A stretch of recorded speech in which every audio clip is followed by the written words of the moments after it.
Saúde os irmãos, a paz do Senhor Jesus, amém? Gente, a gente vai começar o estudo dessa manhã com a seguinte pergunta: Deus, onde tu estás? Essa é a pergunta. Deus, onde tu estás? E por que nós vamos iniciar com essa pergunta? Porque existem momentos na vida da gente que nós nos sentimos completamente sozinhos. E se você não passou por esse momento, um dia pode ter certeza que você vai passar. Tem momento que parece que você está sofrendo sozinho. Eu já passei por várias dessas situações na minha vida, por várias. E mesmo sendo cristão, tem hora que parece que você está um pouco abandonado, sabe? Isso aconteceu, por exemplo, com alguns heróis da Bíblia. A Bíblia conta a história de Daniel. Daniel, ele é famoso pelos seus 21 dias de jejum, que na verdade foi um jejum de seleção de alimentos. O que Daniel fez? Ele não comeu coisas desejáveis. E por que para ele não comer coisa desejável era algo talvez tentador? Porque Daniel, ele era um alto executivo lá do governo, lá da Mesopotâmia. Então o que acontecia? Ele era uma espécie de quase um primeiro-ministro. Então ele era um cara que ele tinha muito poder. Então todos os dias, imagina eu no café da manhã, devia ter aquele banquete lindo, na hora do almoço aquele banquete lindo. Só que ele não comia nada, provavelmente ele devia comer só legumes. Por que ele fez isso? Porque ele esperava uma resposta de Deus e a resposta não vinha. E ele ficou 21 dias nesse contritamento de espírito, ou seja, aquele espírito abalado, né?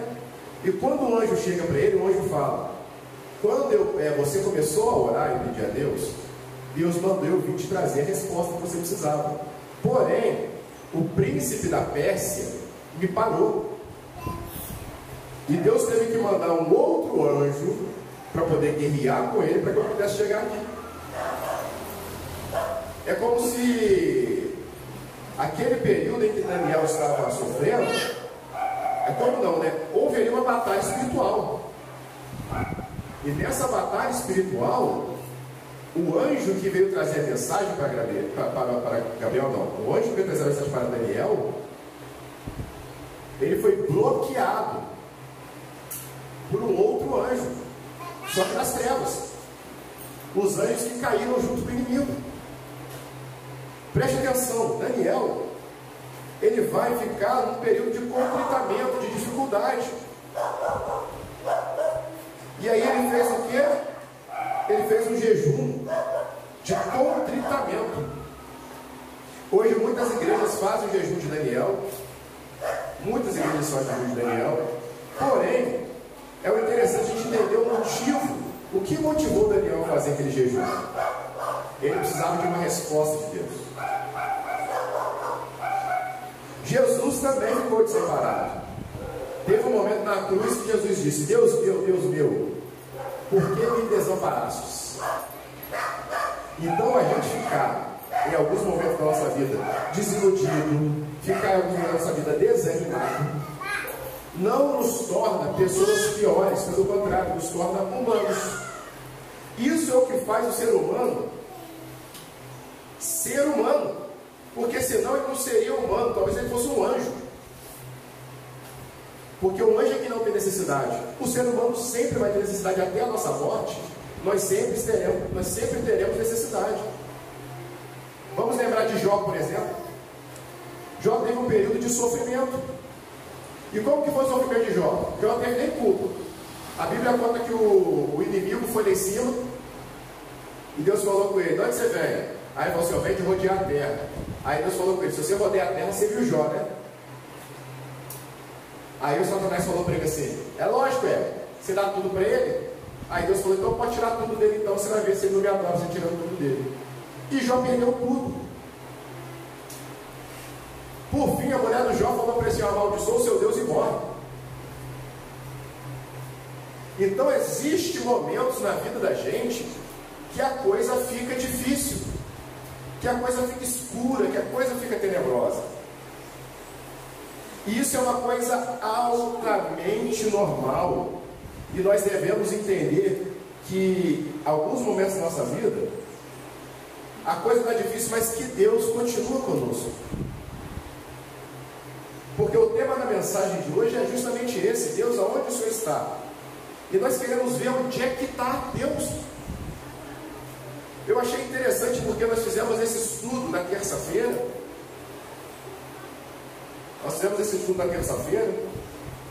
E ao estudarmos isso, nós entramos em vários questionamentos.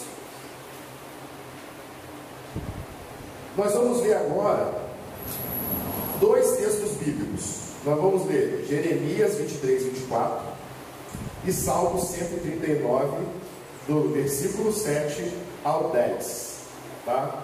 Então, quem está com a Bíblia, quem está com o celular, quiser fazer a leitura. Se quiser fazer a leitura, a minha aqui já está aberta no versículo. Pode pegar, faz a leitura para a gente. Jeremias 23, 24.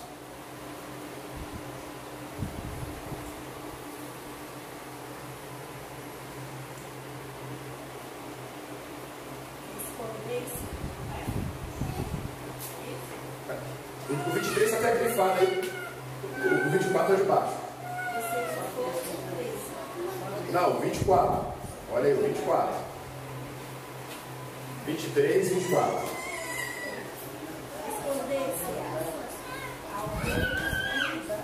Respondei-lhe, de modo que não os vejo, diz o Senhor, porventura não enche os seus céus e a terra, diz o Senhor.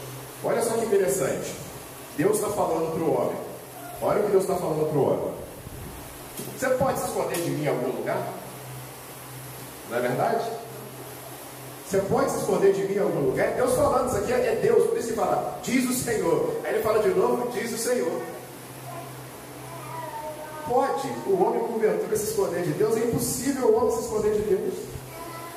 Agora nós vamos ler o Salmo 139, do 7 ao 10. Alguém se candidata ali aí? Salmo 139 está aqui, ó. Já está aqui no esquema já. Do 7 ao 10.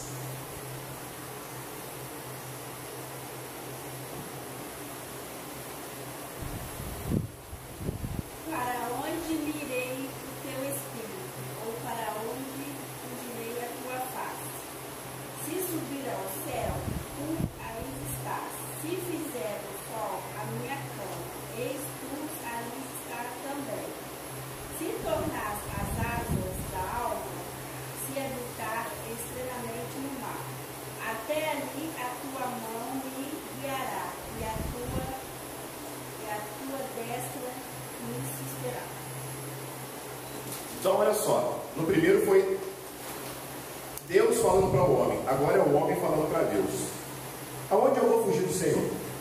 Se eu vou no céu, o Senhor está lá. Se eu vou para a terra, o Senhor está lá. Se eu vou nas profundezas do mar, o Senhor está lá. Então, é interessante a gente ver que no momento que às vezes a gente se sente só, a gente tem que entender que Deus está ali. E Ele está no controle disso. E aí eu quero contar para vocês uma história muito interessante que vai falar disso. Vocês se lembram da história do Abraão? Abraão, ele foi chamado por Deus para poder ir para um lugar que ele não conhecia, né? Deus falou comigo, Deus falou com Abraão: Abraão, sai da sua terra, da sua parentela, da casa do seu pai, e vai para a terra que eu vou te mostrar. E aí o que acontece com Abraão? Abraão vai, e ele fala: de ti farei uma grande nação. E Abraão vai. Só que o que acontece? Os anos vão se passando e Abraão não tem filho. E talvez Sara, a esposa de Abraão, vai dizer: Deus, aonde tu estás? Deus, aonde tu estás? E aí o que ela faz? Ela manda Abraão ter um filho com a escrava. Ela manda Abraão ter um filho com a escrava. E aí Abraão tem o seu primeiro filho, Ismael. Só que não era isso que Deus tinha para Abraão. Abraão tinha um filho prometido para Deus, e esse filho era Isaac. E quando chegou o tempo certo, Deus foi até Abraão e falou: agora é a hora da sua mulher dar à luz um filho. Por que isso aconteceu? Porque existe o tempo de Deus para tudo na nossa vida. A gente vai ler, olha só que interessante. Aí olha o que aconteceu. Aí Deus deu Isaac, aí Abraão vai criando Isaac desde molequinho. Aí de repente Deus vai para Abraão e fala: Abraão, agora eu quero que você me devolva o Isaac, em sacrifício. O que Abraão vai fazer? Abraão vai ficar triste, vai ficar apavorado, mas isso não vai impedir Abraão de levar o seu filho em sacrifício. Não vai impedir Abraão de levar seu filho em sacrifício. Aí tem gente que faz o seguinte, pensa assim, né? Ah, vou sacrificar meu apartamento para Deus. Existem muitas pessoas que querem fazer uma oferta para Deus, aí vai, vende o apartamento e entrega. Ah, eu quero vender meu carro, entrega no sentido de oferta. E quer comparar essa oferta com a oferta de Isaac. Porém, a oferta de Isaac é completamente diferente, porque era um filho. Apartamento você dá para Deus e compra outro. Um carro, às vezes você vende e dá oferta para a igreja e você compra outro. Agora, como que você compra um filho? Como que você faz com um filho? Um filho você não compra de volta. Mas olha o que é interessante na obra. Olha só, nós vamos ler Hebreus. Agora eu vou ler para vocês Hebreus 11, 19. Olha o que vai dizer aqui o escritor aos Hebreus, ó. E daí, também em figura, ele recobrou pela fé, e daí também, em figura, ele o recobrou. 20. Pela fé, Isaac, não é que não. 18. Sendo-lhe dito, em Isaac será chamada a sua descendência, considerou que Deus era poderoso até dos mortos o ressuscitar. É porque a última vez que eu li a tradução era outra. Mas olha o que está dizendo o texto aqui. Abraão tinha tanta fé em Deus que ele sabia o seguinte: se Deus me prometeu Isaac, Deus vai me pedir Isaac em sacrifício, mas Deus pode ressuscitar Isaac. Deus nessa hora pode estar só testando a minha fé. Vocês estão conseguindo entender como é que funciona a vontade de Deus? Abraão, ele foi com fé, falou: eu vou levar meu Isaac para lá, para Deus, porque eu sei que Deus pode ressuscitá-lo. Então, irmãos, a pergunta é: aonde Deus está? Deus está no controle. Lá em Lucas 18, 27, a Bíblia diz que Jesus vai dizer o seguinte: para Deus tudo é possível. Então, por exemplo, às vezes o nosso sofrimento é doença, às vezes o nosso sofrimento é família, às vezes o nosso sofrimento é desemprego. Cada um tem um sofrimento. Só que a verdade é que Deus tem o poder para poder solucionar todas essas situações que nós vivemos no dia a dia. E é essa situação que é interessante, até às vezes a pessoa está vendo a gente na internet, saber, porque às vezes a pessoa quer tirar a própria vida, a pessoa não quer mais viver, a pessoa está ali desesperada, a pessoa está aflita e se perguntando: aonde está Deus? Tem pessoas até que param de acreditar em Deus por conta disso, porque espera tanto e não vem. Abraão esperou, Deus deu o filho para ele depois de muitos anos, e ainda assim Deus foi lá e pediu o filho de volta. Mas Abraão perdeu seu filho? Não, porque quando Abraão foi sacrificar o seu filho, Deus foi e preparou um cordeiro. Então Abraão, na hora do sacrifício, o mensageiro de Deus chegou para ele e falou: aí ó, vai lá, pega ali o cordeirinho ali, ó, não precisa matar seu filho não. A mesma coisa Jesus, irmãos. Sabe o que Jesus falou para Deus? Senhor, se possível, afasta de mim esse cálice. Olha só, hein? Jesus falou para Deus: afasta de mim esse cálice, mas contudo seja feita a sua vontade. Por quê, irmãos? Qual que é o nosso problema? Nós temos medo de pedir para Deus fazer a vontade dele, porque nós queremos que Deus faça o quê? A nossa vontade. Só que a nossa vontade, ela não é perfeita. A vontade de Deus é perfeita. Então, vamos dar um exemplo aqui, ó. Deus deu para Abraão um filho, Isaac. De Isaac veio quem? Abraão não. Jacó, veio as 12 tribos, veio Moisés, veio Davi, veio Jesus, tudo da descendência de Abraão. Isaac teve Jacó, Jacó teve seus filhos, José do Egito. Tantos heróis da fé vieram de quem? De Isaac. Vamos pegar aqui agora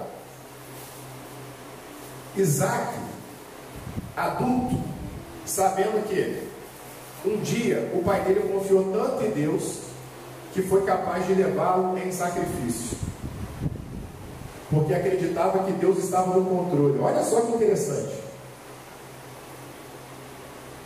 E porque Abraão obedeceu, Deus foi fiel a ele. Vocês têm noção do que é isso? Deus abençoou Abraão. A Bíblia fala que Abraão foi próspero. A Bíblia fala, sabe o que? Abraão demorou para ter Isaac, mas olha só, Isaac casou velho, Isaac demorou para ter filho, e Abraão viu seus netos. Sabe o que isso quer dizer, irmão? Que Deus às vezes demora para dar para a gente a bênção, mas Ele vai deixar a gente desfrutar daquela bênção. Nessa história, Abraão tem o que? Uma longevidade, ou seja, ele vive o suficiente para poder viver com Isaac e ver os seus netos, Jacó e Esaú. E Jesus? Jesus morreu na cruz, sofreu. Aí você pergunta, Deus, eu estou sofrendo, o senhor está vendo? Mas ele viu o sofrimento do próprio filho. E o que ele fez? Nada. Por que Jesus não fez nada naquele momento? Perdão, por que Deus não fez nada naquele momento? Porque era necessário Jesus passar por aquilo. Por que era necessário Jesus passar por aquilo? Para que hoje nós estivéssemos aqui falando dele, para que hoje nós pudéssemos receber a salvação. E Jesus, será que Jesus perdeu morrendo na cruz? Não. Por quê? Jesus antes da cruz era um ser humano divino, mas ele era um ser humano divino, ou seja, Jesus ele passava fome, Jesus passava sede, Jesus sentia calor, Jesus sentia frio. Depois que Jesus ressuscitou, Jesus recebeu um corpo que não sente calor, um corpo que não sente frio, um corpo que não sente fome, um corpo que não sente dor, um corpo que passa por parede, um corpo que se teletransporta. Então, quando a gente espera a vontade de Deus na nossa vida, por mais que nessa hora há o sofrimento, o que vem depois do sofrimento é muito melhor. A Bíblia fala que Jó, ele teve uma alegria, uma vida dobrada depois do sofrimento. Então, quando a gente confia na vontade de Deus, é isso que acontece. Eu queria muito que nessa manhã a gente pudesse ter essa confiança em Deus, porque isso vai ser difícil para mim, não é só para vocês, é difícil para mim. É difícil a gente pensar, gente, isso é difícil, que a minha vontade não tem que ser feita, e sim a vontade de Deus, porque a vontade de Deus é melhor para mim e é melhor para vocês. E aí? Será que nós estamos dispostos a entrar nesse desafio de orar e falar, Senhor, seja feita a tua vontade? Por quê, irmãos? Porque nós estamos trabalhando aqui hoje a onipresença de Deus. O que isso quer dizer? Onipresença quer dizer que Ele está presente em todos os lugares. Isso quer dizer que a pessoa que está vendo o vídeo pela internet, Deus está lá com ela agora. Se ela vir daqui a 10 anos, essa mensagem, Deus vai continuar com ela lá, como esteve conosco aqui há 10 anos atrás. E o cara que está vendo lá no Japão está tendo a mesma experiência, porque Deus está com ele lá, porque Deus habita em todos os lugares. Então não há nada que Deus não veja, não há nada que Deus não te console, não há nada que Deus não esteja contigo. Mas infelizmente, o fato de Deus estar em todos os lugares ao mesmo tempo não vai mudar o fato de que às vezes nós precisamos passar por dificuldades na vida. Mas também não quer dizer que nós vamos viver na dificuldade. Eu falo muito isso para as pessoas. Uma coisa é você passar pela dificuldade, Outra coisa é você viver na dificuldade. Aí você chega para a pessoa, vamos pegar tempo com Deus. Tem pessoas que parece que preferem viver na dificuldade. Mas o que a gente faz? A gente desiste dessas pessoas? Não. A gente continua orando e continua tentando levar essas pessoas ao entendimento de que Deus está esperando apenas uma oportunidade para mudar a vida delas. Então, irmãos, Deus, onde tu estás? Estou em todo lugar, o tempo todo, vendo tudo e vendo todos. Essa é a resposta de Deus para nós. E a outra coisa que Deus fala para nós é o seguinte: deixa eu tomar o controle da sua vida, porque a minha vontade é boa, perfeita e agradável. Então, nessa manhã, nós vamos orar e nós vamos pedir a Deus que Deus tome o controle de nossa vida, para que a nossa vida seja plena. Vamos ter dificuldade? Vamos. Quer ver um cara que tem muita dificuldade?